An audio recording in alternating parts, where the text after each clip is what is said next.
प्यारे बच्चों एवं बच्चियों, अभी क्लास 10th के जो हिस्ट्री का जो सिलेबस है एनसीईआरटी बेस्ड, हमारा चैनल जो है उससे स्ट्रिक्ट रहेगा और हम आपसे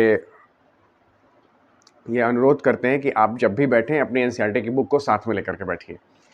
एनसीईआरटी की बुक जो हिस्ट्री की है उसको शुरुआत करेंगे तो सबसे पहला जो आपका चैप्टर आता है वो है the rise of nationalism in Europe. Rise of nationalism in Europe. तो पहले हम चैप्टर देखेंगे, पेज बाय पेज चलेंगे और एक बार मैं इस पूरे चैप्टर का जो क्विक रिवीजन है वो आपको एक वीडियो में एक साथ डाल दूंगा। ठीक है, तो फिलहाल समझने की बात करते हैं।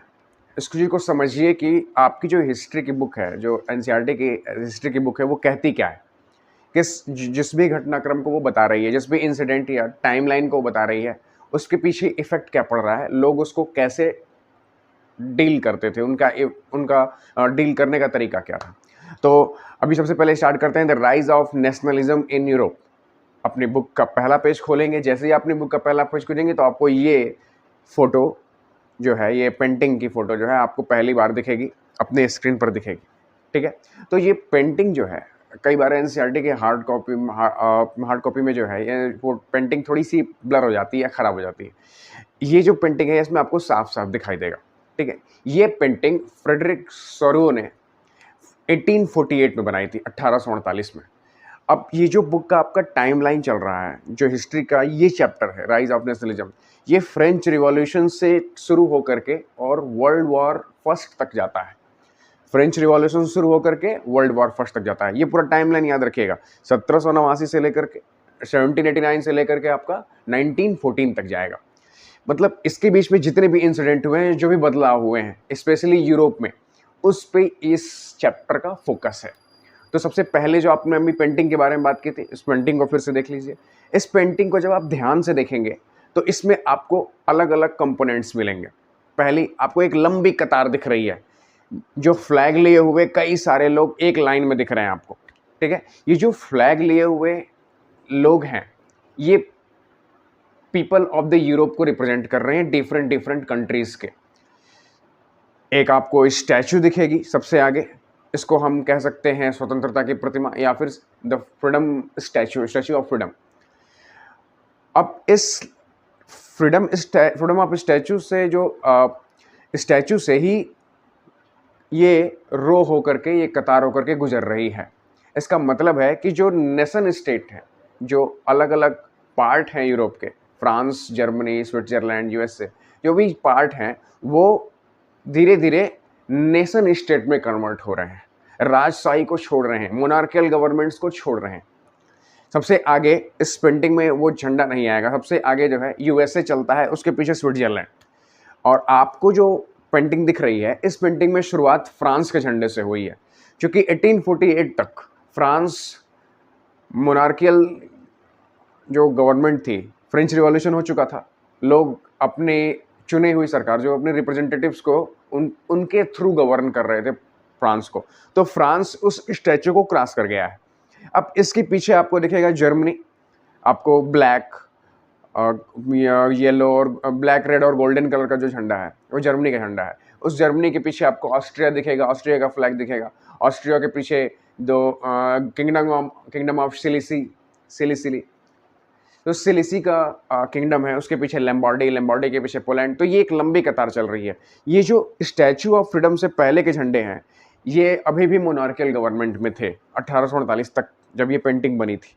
और उसके बाद ये एक एक करके कोशिश कर रहे हैं कि लोग जो है मोनार्कियल गवर्नमेंट को छोड़ करके और रिपब्लिक जो है गवर्नमेंट की तरफ जाएं। इसके अलावा आपको ऊपर जीसस क्राइस्ट दिखेंगे, उनके ऊपर एक ध्यान से देखिए तो फैटर्निटी लिखा हुआ है। फैटर्निटी मतलब विश्व भाईचारा, ठीक है ना, ब्रदरहुड। आप पूरे वर्ल्ड में अलग अलग जो कंट्री हैं वो ब्रदरहुड को बढ़ावा दें। ये जीसस क्राइस्ट भी ऊपर से देख रहे हैं और वो ब्लेसिंग्स दे रहे हैं। ठीक है, उसके बाद आप उस स्टैचू के पास आइए, जो स्टैचू बनी हुई है, उस स्टैचू के सामने मोनार्कियल गवर्नमेंट के जो रिप्रेजेंट करने वाले एलिमेंट होते हैं, जैसे क्राउन आपका वो फेंका हुआ है, ठीक है, क्रॉस वो फेंका हुआ है। तो क्राउन जो फेंका हुआ है इसका मतलब है कि राजशाही को छोड़ना है, राजशाही डिस्ट्रॉय हो रही है, मोनार्कियल गवर्नमेंट डिस्ट्रॉय हो रही है, तो वो मोनार्कियल गवर्नमेंट के डिस्ट्रक्शन का प्रतीक है। तो ये पूरी पेंटिंग आपकी समझ में आई। इसमें फ्रेडरिक सोरियो ने ये कहा है कि अच्छा होगा कि यूरोप के जो मोनार्कियल गवर्नमेंट हैं वो अपने मोनार्कियल फॉर्म को छोड़ करके रिप्रेजेंटेटिव फॉर्म में आए और एक नेशन, एक यूनाइटेड नेशन बने।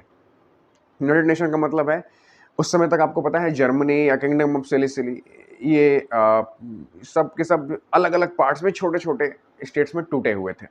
इनको एक बना करके जर्मनी बनाना था। आप आगे पढ़ेंगे जर्मनी और इटली का यूनिफिकेशन। तो फ्रेडरिक सोरियो यही कहना चाहते हैं कि रिपब्लिक गवर्नमेंट बनाई जाए, एक यूनिफाइड नेशन बनाया जाए। अब जो फ्रेडरिक सोरियो का ये जो कल्पना है, ये जो सपना है, ये कि सब कुछ अच्छा हो जाएगा। एक तो सबसे पहली चीज़ ये थी कि जितने भी नेशन हैं, ये सब रिपब्लिकन फॉर्म को ज्वाइन कर लेंगे, मोनार्कियल छोड़ देंगे। ये जो सपना है ना, इसको बुक में आपके एनसीईआरटी में यूटोपिया नाम दिया गया है। हिंदी में इसको कल्पना दर्श कहते हैं। यूटोपिया नाम दिया। जो यूटोपिया है, यूटोपिया का मतलब है कि एक ऐसी सिचुएशन जो इतनी अच्छी है कि एग्जिस्ट ही नहीं करती, इतनी अच्छी है कि एग्जिस्ट ही नहीं करती। अब फ्रेडरिक सोरियो का देख लीजिए, उनका ये सपना था कि सभी यूरोप के जो नेशन है वो अपनी मोनार्कियल फॉर्म को छोड़ करके रिपब्लिक फॉर्म में चले जाएंगे, रिपब्लिक गवर्नमेंट हो जाएगी और वो सब जगह खुशहाली आ जाएगी, जबकि ऐसा आज तक नहीं हुआ है।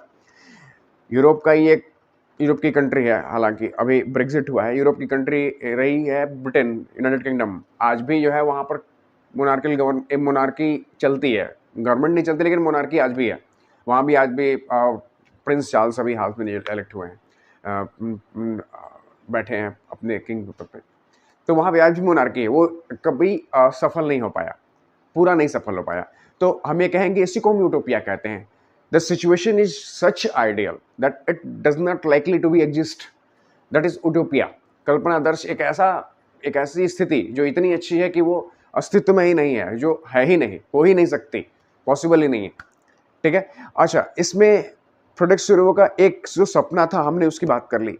अब हटाना किसको चाहते हैं? ऑब्सोल्यूटिस्ट को, जो निरंकुशवाद है। ऑब्सोल्यूटिस्ट क्या है? एक ऐसी गवर्नमेंट है जो मोनार्कियल है, और दूसरी चीज है कि ये मिलिटरलाइज्ड है और हद से ज्यादा सेंट्रलाइज्ड है।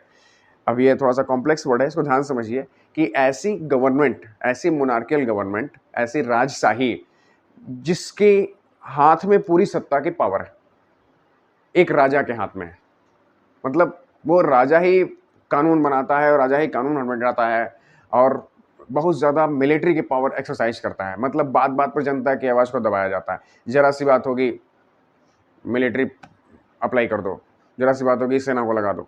तो ये क्या है? ये ऑब्सोल्यूटिस्ट है, ये निरंकुशवाद है।